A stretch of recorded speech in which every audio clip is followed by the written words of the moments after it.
copy under review has made its way into the public space. Until I release the approved and final draft, please disregard what has been circulated, end quote. This Obi is in the presidential race alongside other frontline candidates, including Asiwaju Bola Tinubu of the APC and Atiku Abubakar of the People's Democratic Party, among others. Justice does. Whenever there is a credible intelligence that they believe is going to impact the lives of their citizens, they will advise their citizens to take precautionary measures. It's a tradition. It's something that they do not just only in Nigeria, but they've done it repeatedly in other countries. At the same time, I can understand the concern of the Nigerian government as well, because in this particular instance, we've seen the level of reactions that was generated. There was panic amongst the Nigerian society, and this affected a lot of socio-economic activities in the country. And so I think that going forward, what they are doing now is what ought to have been done for those alerts are issued.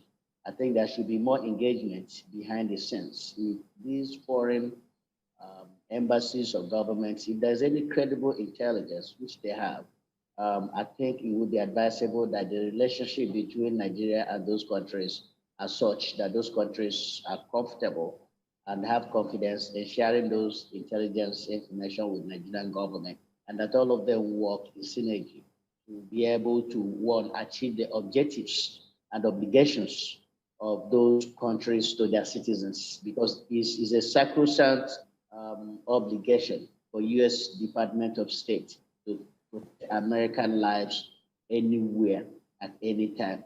And at the same time, the Nigerian government has a responsibility to maintain calm, even in the presence of an impending surveillance. So there should be that synergy and communication between all these countries and Nigeria, so that these objectives, the foreign government objectives and the Nigerian objectives, are achieved at the same time. And I think that can be done. And we've seen how this played out, the implication with fear and panic that followed with Abuja residents. So the foreigners have a place to go to. That's why an advisory is saying leave.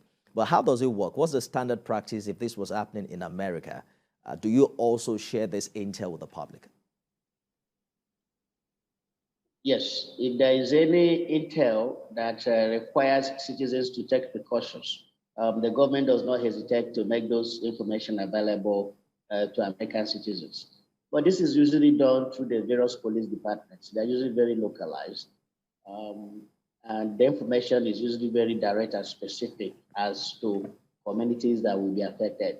And the police departments in those communities will always issue some kind of alerts. They call it amber alerts to citizens and residents that, look, there's a dangerous individual out there. You need to be very careful. You need to be very cautious.